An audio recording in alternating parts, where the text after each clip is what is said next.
PPSC FPSC के lectures में आपको दोबारा से खुशामदीद कहते हैं। ये इंग्लिश का आपका सेकंड लेक्चर है। तो हम स्टार्ट करते हैं बैकबोन से। तो every sentence have a backbone and that is action verb. जो भी कोई भी सेंटेंस होता है उसकी एक बैकबोन होती है, रीढ़ की हड्डी होती है। और रीढ़ की हड्डी क्या चीज़ होती है? वो एक्शन वर्ब होता है। एक्शन वर्ब किसी भी जुमले की रीढ़ की हड्डी होता है। एक्शन करने वाला कोई ना कोई ऐसे होता है, वरना खुद कुछ भी नहीं होता। जैसा कि आप फॉर एग्ज़ाम्पल के तौर पे हम देख लेते हैं कि हम एक्शन मूवीज़ देखते हैं तो उनके अंदर एक्शन होता है तो हम उसे एक्शन मूवी कहते हैं ना। नहीं तो उसके अलावा अगर कोई स्टोरी बेस है या किसी और किस्म की मूवी बनाई हुई है तो हम उसे एक्शन मूवी नहीं कहते। इसी तरह ये भी एक्शन वर्ब के बाद एक्शन जो है, एक्शन करने वाला कोई ना कोई होता है, वरना खुद कुछ नहीं होता। तो उसके बाद एक्शन डूअर आता है, ये सब्जेक्ट होता है। जैसा कि सिट डाउन, इसके साथ कोई एक्शन डूअर नहीं है। यू खुद ही लग जाता है, mean you sit down, you stand up, that is a action verb. तो बैकबोन एक्शन वर्ब से होती है। एक्शन वर्ब के अंदर एक्टिविटी हो रही होती है। एक्टिविटी के अंदर अगर कोई एक्टिविटी हो रही है तो एनर्जी लग रही होती है। तो आपको समझ आ गई होगी बैकबोन क्या होती है। बैकबोन है तो उसके अंदर एक्शन वर्ब होगा। एक्शन वर्ब हो रहा है तो अगर उस एक्शन वर्ब हो रहा है तो उसके अंदर एक्टिविटी होगी, और अगर एक्टिविटी हो रही है तो उसके अंदर एनर्जी लग रही होगी। तो ये पूरा एक हिस्सा जो है ये एक बैकबोन का हिस्सा है।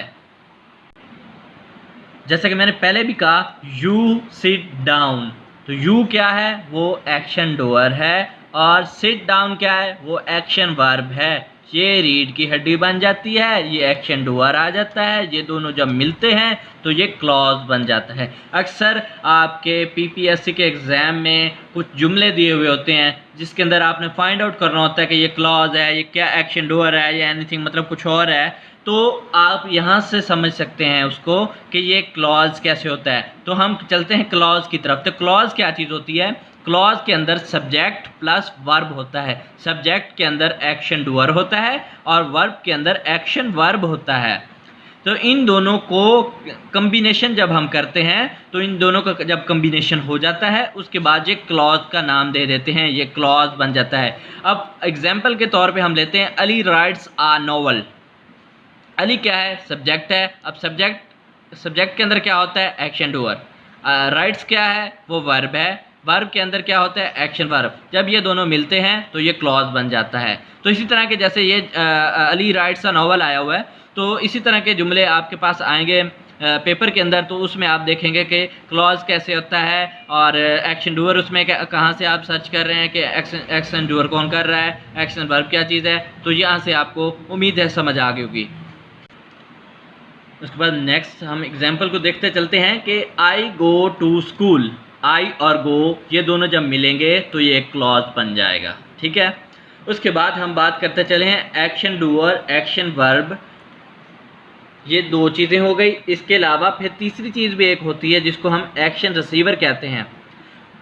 तो जब कोई भी एक सेंटेंस होता है जिसमें ये दोनों होते हैं तो उसके थर्ड में अगर एक्शन हो रहा है तो उसके फिर एक्शन को रिसीव भी कर रहा होगा।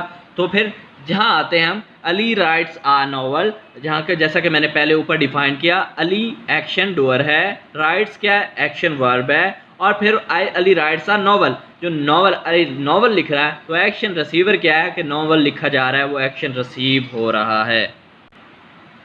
इसके बाद हम देखते हैं कि अकरम लास्ट लिखा हुआ है, ठीक है। ये अकरम क्या है? एक्शन डूअर है, और लास्ट क्या है? ये एक्शन वर्ब है। इस तरह के वर्ड अक्सर आपके पास पीपीएससी में आते हैं जिसमें आप कंफ्यूज हो जाते हैं। तो इनके ऊपर आप तवज्जो दें और इस लेक्चर को देखते देखते साथ अपने नोट्स भी बनाते जाएं जो आपको अगेन प्रिपरेशन करने में मददगार साबित होंगे। इसी के साथ हम आपसे इजाज़त चाहते हैं, मिलेंगे नेक्स्ट लेक्चर के अंदर। आप सबका शुक्रिया वीडियो को देखने का। अगर किसी बात की समझ नहीं आई तो कमेंट्स के अंदर आप पूछ सकते हैं, और अगर आप चाहते हैं कि आपको मज़ीद इंग्लिश के और बाकी सब्जेक्ट्स के लेक्चर चाहिए हों तो हम इसी चैनल के ऊपर अपलोड करेंगे, जैसा कि history, mathematics, art, everything PPSC के राउंड अबाउट जो भी चीज़ें आती हैं सारी की सारी तैयारी यहाँ पे फ्री ऑफ कॉस्ट करवाई जाती है। तो आप हमारे इस चैनल के साथ जुड़े रहिए और इसको सब्सक्राइब कीजिए और सब्सक्राइब करने के साथ साथ बेल आइकन को भी प्रेस कर दीजिए ताकि जो भी लेक्चर मैं अपलोड करूं वो आपको फ़ौरन नोटिफिकेशन जाए कि आपके लिए नया लेक्चर आ गया है। Thank you so much. अल्लाह हाफिज़।